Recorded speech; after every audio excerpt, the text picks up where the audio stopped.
tidak tahu tentang hadah adbai sebab geus jahot tentang hukum tuh beda setik bahasa gila aya ge baheula jelema ngaji barang ngaji ngadengekeun urayan kiai di urayanana lamun aya jelema nyusu disusukeun ka batur maka hukumna jadi mahram geus atuh teu batal wudu jeung teu meunang dikau balik ceriknya nadi mah cerik cak pamajikan aku naon cerik aduh ternyata urang bodoh salilahi kunaon kitu bah aduh lah geus lah teu kudu dicaritakeun sakeuna engke bae lah kakak ieu sebenarnya mah ngalengis isin ka hiji ka dua isin ka Allah sakeuna teh sapoe dua poe dilaporkeun ku pamajikanana ka nagara baheula ka nagara khalifah mufti lapor Pak cek pamajikan kenapa suami saya tolong diproses nangis aja kenapa awalnya dari mana habis pengajian Pak di Cilongok udah gitu nangis aja Pak waduh siapa nama suami kamu ini Pak ada data-datanya oh Junaid ya panggil Junaid ya Pak istri kamu membingungkan kamu dia jadi bingung setelah kamu selama ini nangis terus supaya dijelaskan apa permasalahan jangan sampai terkatung-katung kalau bisa diobatin kalau apa namanya tidak bisa ini bagaimana jalan keluarnya kenapa kamu nangis Pak makanya saya nangis saya mendengarkan pengajian kok dia mendengarkan pengajian dia nangis ada hukum yang menyangkut pada diri saya kenapa Kiai menjelaskan bahwa andai kata ada orang nete kepada orang lain jadi mahram saya kan pernah nete sama istri saya abdi nyusu aya caian susuna aya jaharita teh keur nyusuan anak kukula dikenyot kakenyot aju ka teureum cak jaksa jadi mahram eta ulah sembarangan susah susu apaan waduh makan yang sering Pak Abdi mah asana geus kebal tak nyusu waduh diputuskeun bahwa nyana jeung pamajikanna mahram atuh pelukan nyana neng urang kuari mah atuh jadi dulu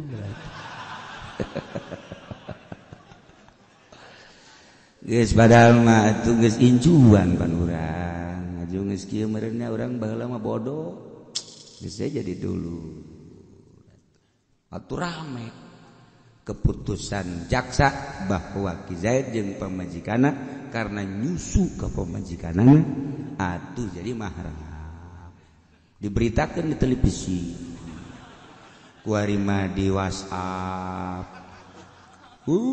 di FB atuh ih wah naon cenah FB aing teh nyaho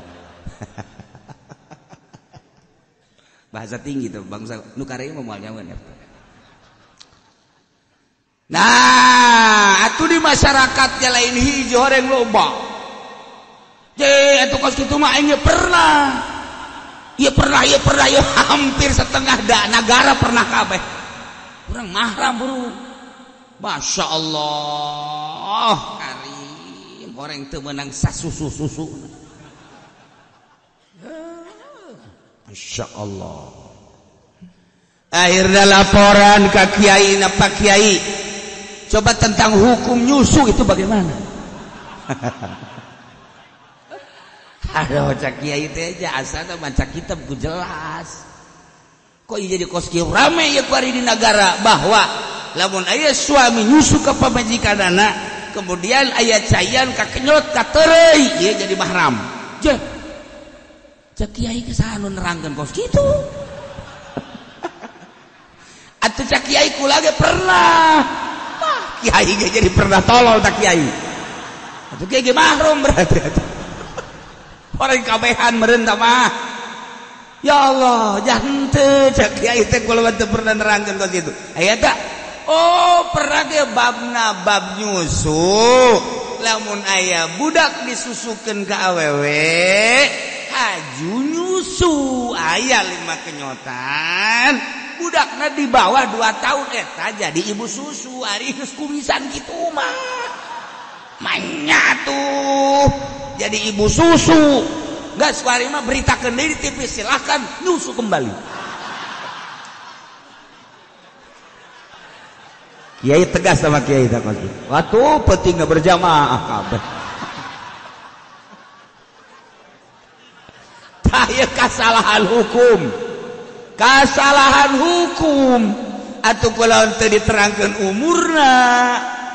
Jadi kudu dijelaskeun umurna. Atuh lamun geus bangkotan kitu nyusu, aju jadi emas susu teu kira-kira atuh. Oreganan 2 tahun kurang. Geus aman ka ditu nyara rusuh deui bae biasa. Tuh, eta onam deres. Aya teh nu sok dongengkeun ku Ki Soleh. Pamalingan deuk maling ka hiji imah ngintip heula di jandela, masyaallah. Eta bapana keur nyusu ka pamajikanana. Heuh salakina. Apanya lagi hidup. Wow. Budak anakna bae geus kumisan janggotan atuh kumaha bapada budak teh jadi ulah jadi ieu mah maling teu kira-kira anakna geus kumisan janggotan atuh komo bapana teh jadi nu mah kumis jeung janggot eta aya faedah. A'udzu billahi minasy syaithanir rajim. Bismillahirrahmanirrahim. Wa man jahila lan utawi sapa man iku bodoh ya man kaunaha khamran ing anana khamar iku khamran saja lam yuhadda maka ora den hadiah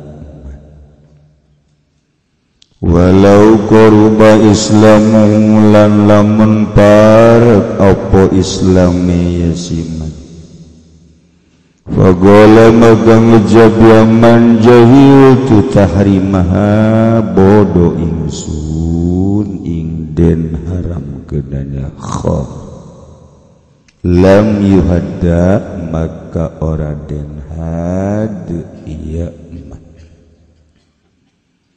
au jahiltul hadda atawa ngucap ing lapad jahiltul hadda bodo ingsun ing had huda maka den had iya siman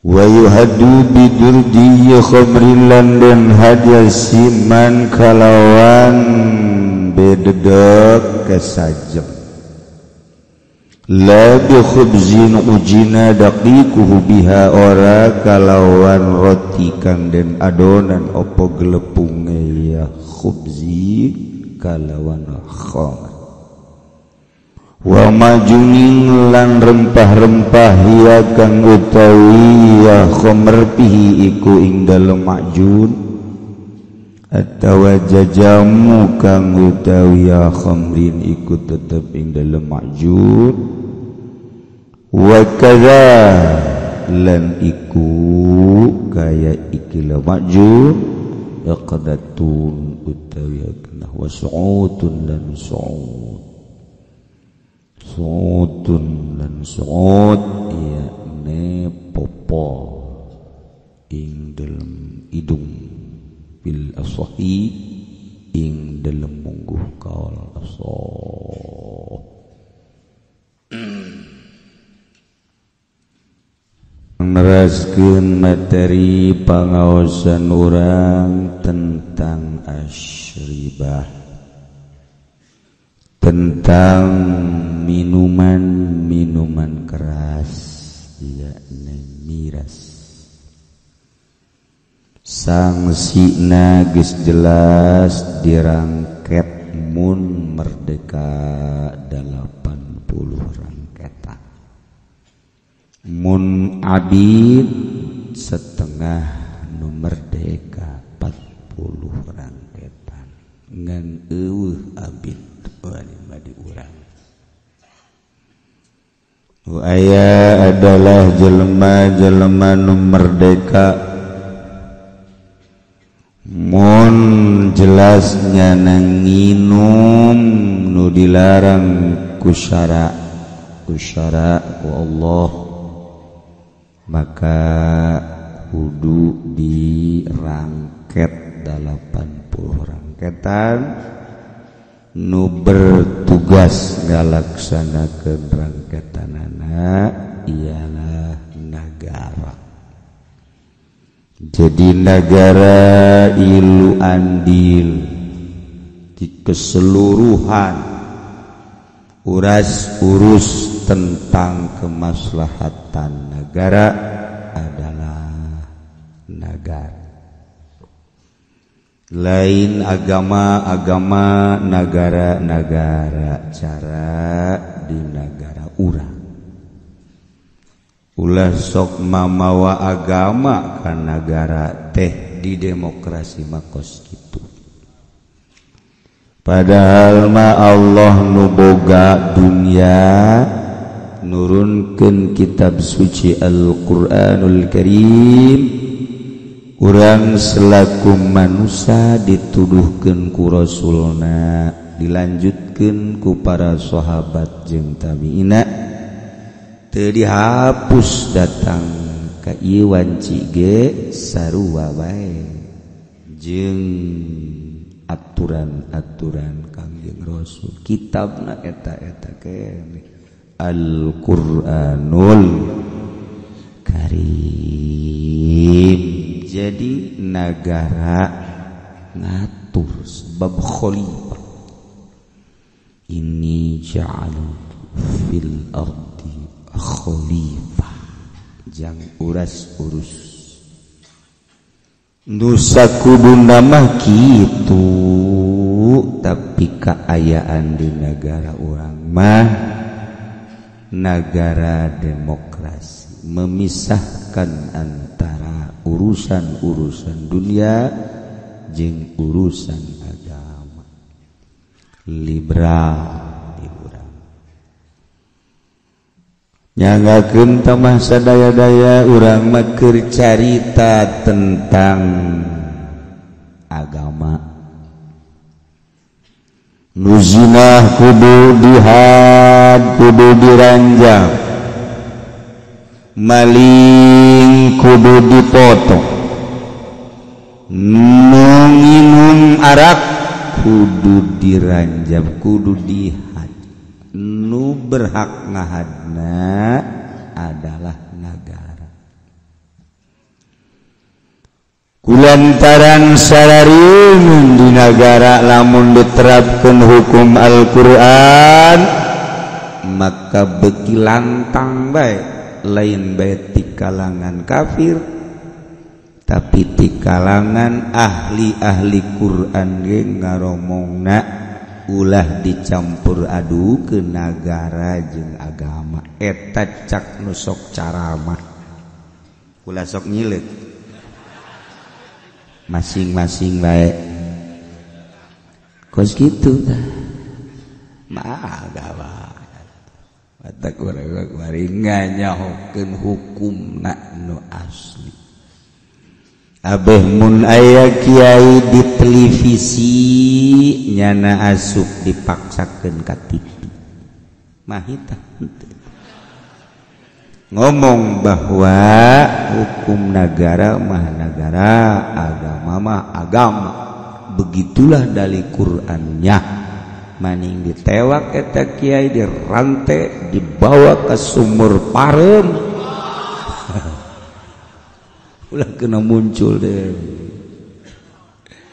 Masya Allah, Gari. tapi orang ayeuna ngayakeun tindakan kos kitu makar.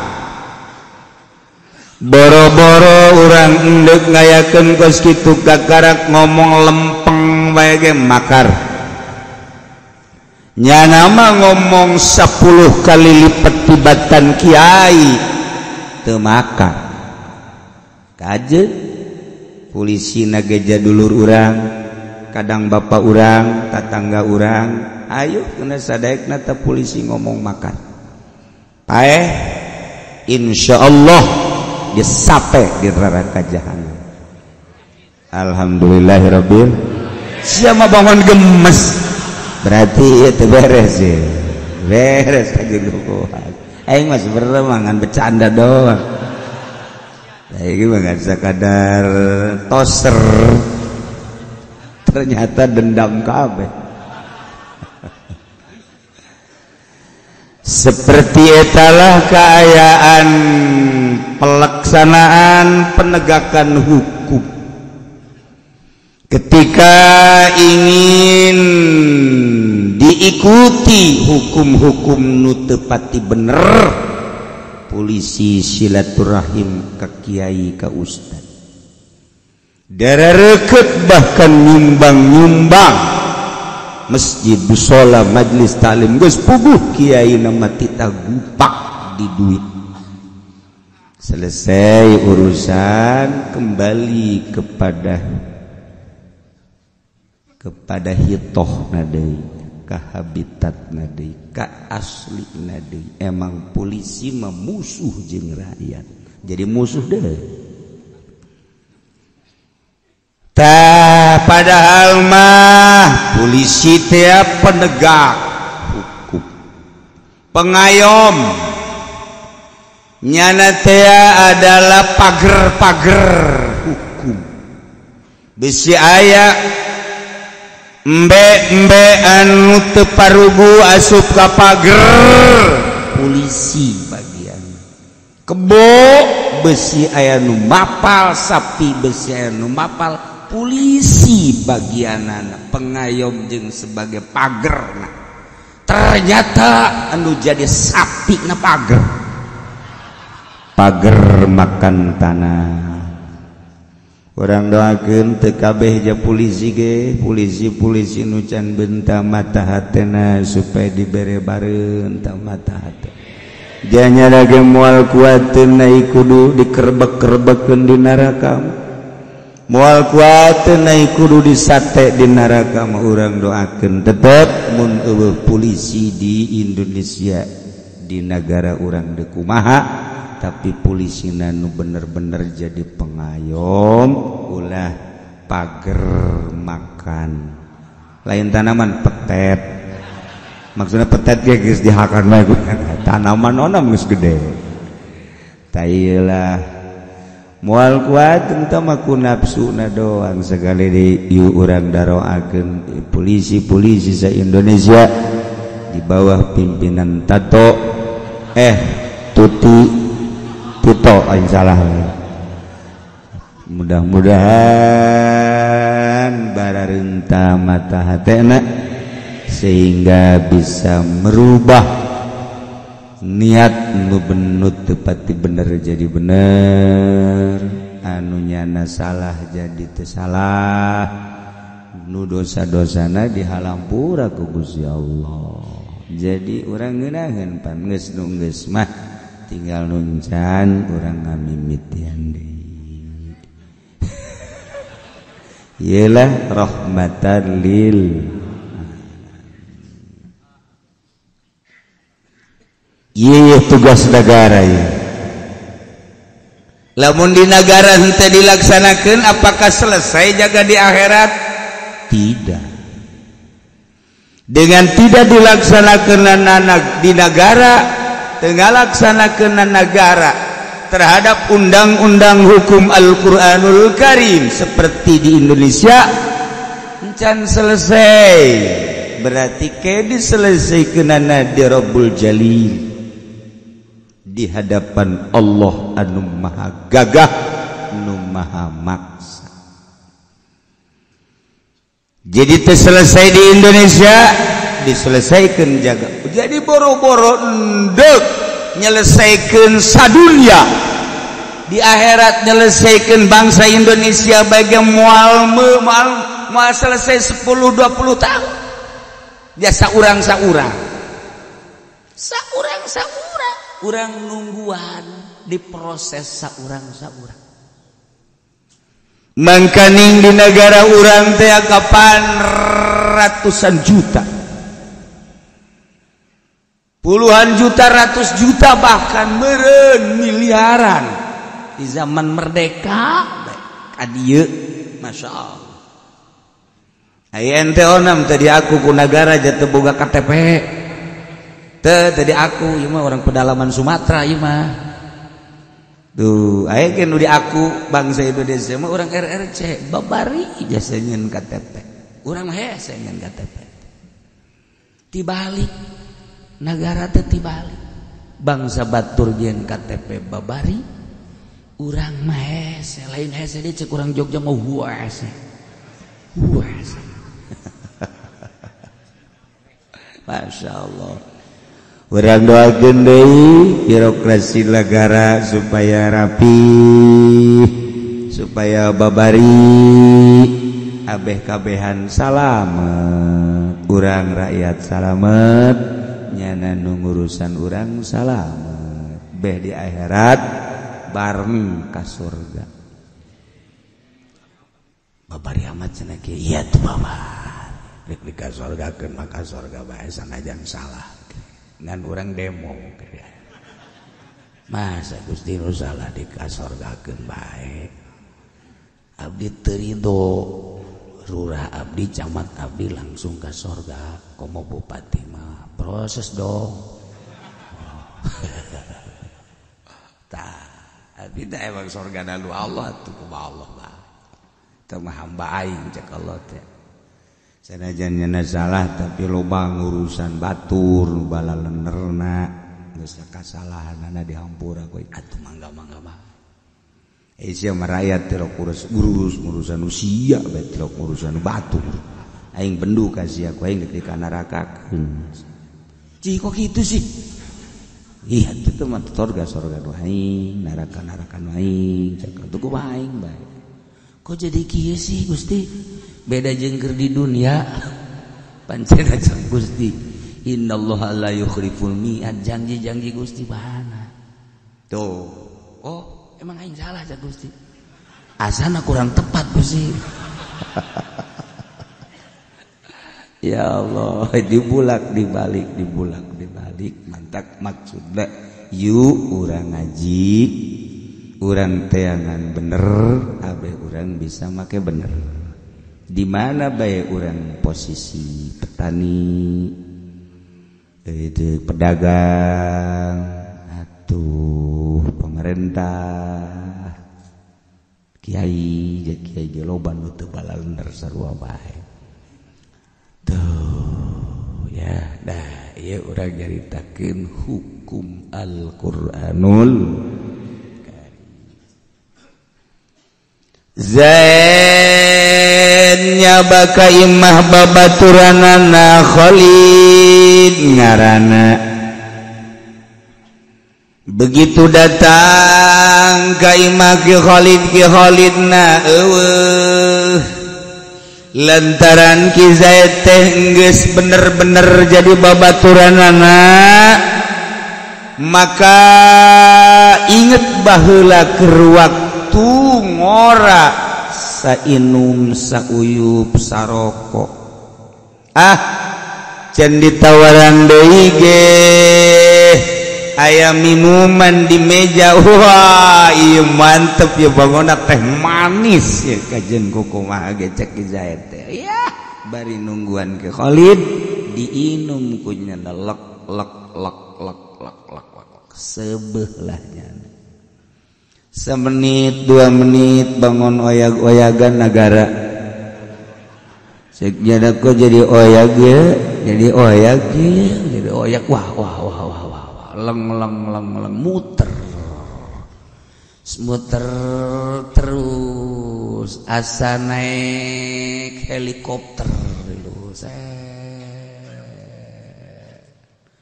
Waduh, ningali tatangkalan asa ningali sinden. Ya.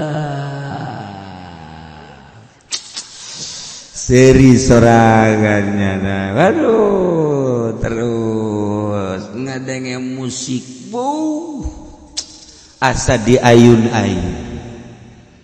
Ya Karim, horenganan eta salah. Nu disangka teh manis teh horenganan bir bintang campur ciu. Waduh, ciu teh aci jeung cau.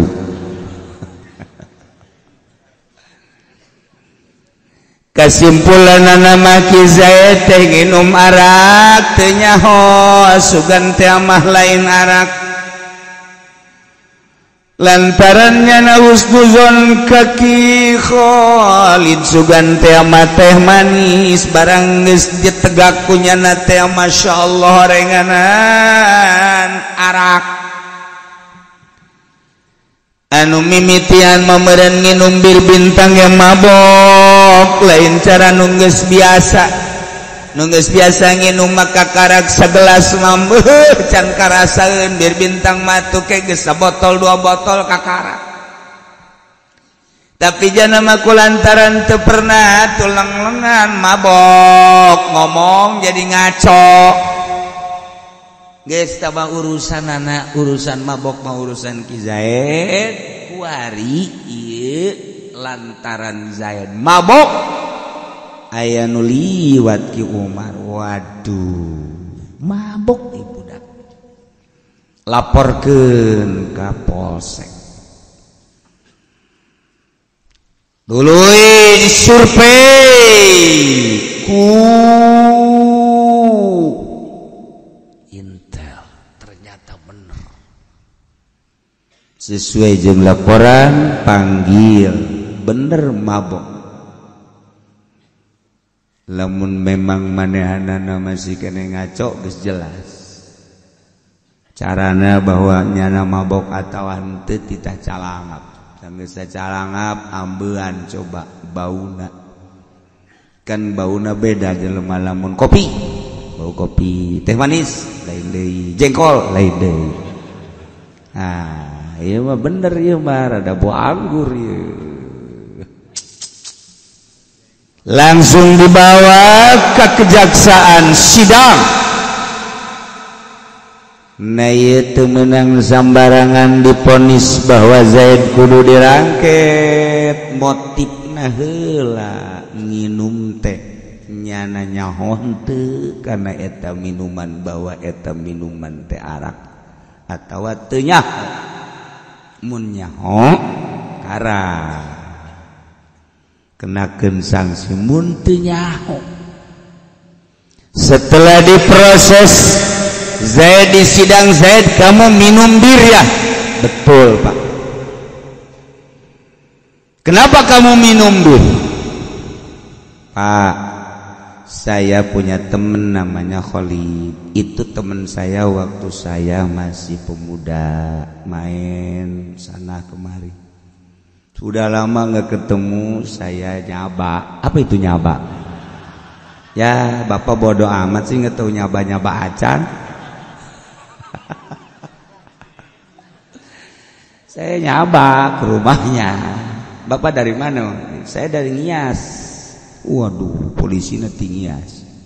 Oh, bapak temen beo ya? Ya.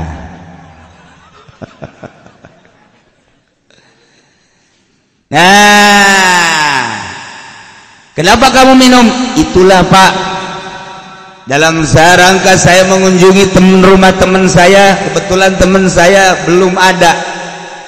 Saking saya mukholid sama teman saya. Apa itu mukholid?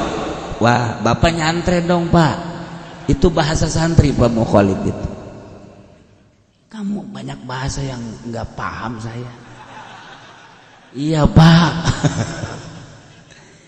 Jadi ini teman saya udah dalit Pak. Aduh, kayak dia dalit siapa? Bingung polisi. Ini sudah sehidup semati saya dulu berteman maka saya husnuzon di mejanya ada minuman, saya anggap itu adalah teh manis. Saya tengok, Pak, ternyata bir bintang. Oh, jadi kamu tidak tahu? Tidak, Pak. Berani sumpah? Siap.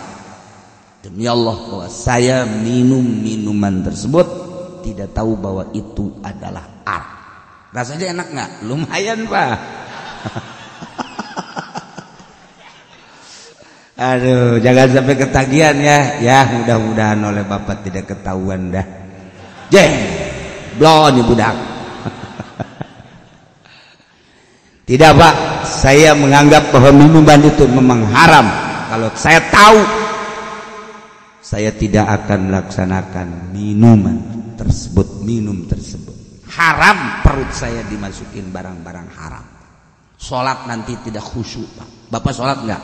Oh, kok kamu dakwah di sini? Sholat dong, Pak. Nanti Bapak ntar digenjreng di akhirat kalau nggak sholat. Apa itu genjreng? Ya, polisi ngias payah nih. Zaid minum bir, kemudian tenyahun bahwa tarak. Wahman Zaid jahilat tenyahun kau nah bahwa eta minuman teh khomron, arak. Setelah diproses jelas bahwa Ki Zaid benar-benar teu nyaho nyangka bahwa eta minuman teh manis.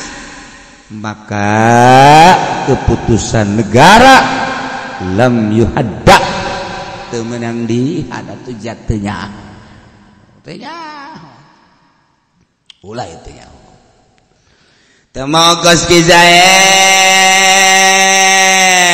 numpakan awewe lantaran aya awewe teh opat dirinya disangka pamajikanana ditumpakan kunyana. Biasa bae kan emang nyana ge rada lain deui ku ieu rada lain deui dadana kok rada gede mah ieu aya nyana ge pikiran gitu mah. Barang dicangkeun teh ye salah ya ieu mah babaturan pamajikan babaturan aing zina teu kudu dihad sebab eta mah kasalahan subhat ngaranna teu kudu kasalahan teu.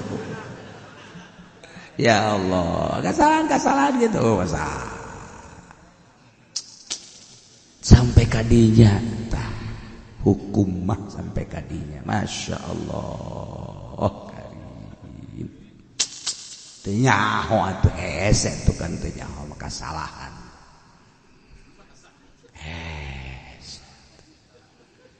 Zaid anyar asup Islam tetapi nabi Kristen asup Islam mun aya jelema asup Islam motif asup Islam nandeuk daon bae dimudahkan kerja, dimudahkan jadi warga, dimudahkan untuk mengadakan pertikahan dan lain-lain sebagainya. Sabodok urusannya asup Islam.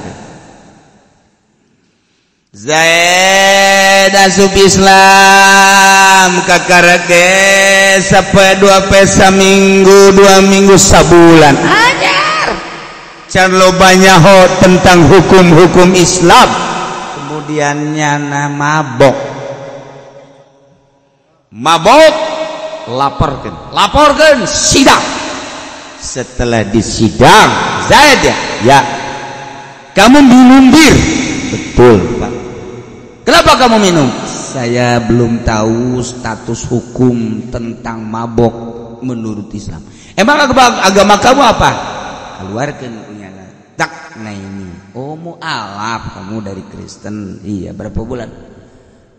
Berapa hari? Lihat aja tanggalnya apa di situ, Pak. Begitu tanggal 212 demo saya masuk Islam, Pak. Oh, di situ. Saya senang melihat iring-iringan umat Islam, Pak. Tanpa pamrih di situ, Pak. Saya tertarik. Kelihatannya tidak takut mati dan ke Jakarta semua tanpa senjata. Inilah yang saya kagumi. Dengan berbondong-bondong ke Jakarta tidak ada yang bawa senjata satupun. Jangan pun bedil. Apa itu bedil? Wah, polisi payah ya.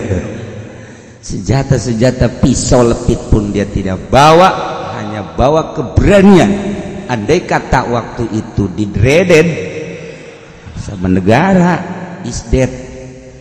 Tapi ternyata alhamdulillah dengan modal keberanian saya tertarik dari situ, maka sorenya saya masuk Islam, Pak. Saya membaca 2 kalimat syahadat. Di mana kamu masuk Islam? Di Masjid Al-A'zam, Pak. Kenapa kamu tidak di Masjid Al-Asghar? Supaya besar Islam saya, Pak. Al-A'zam. Bapak polisi, kenapa sih itu emang ada Masjid Al-Asghar? Dah, saya udah masuk Islam. Jadi kamu ini belum tahu bahwa sanksi daripada mabok itu harus dijilid? Belum tahu, Pak. Saya sama sekali tidak tahu bahwa mabok itu haram, bahwa minuman keras itu haram. Saya tidak tahu.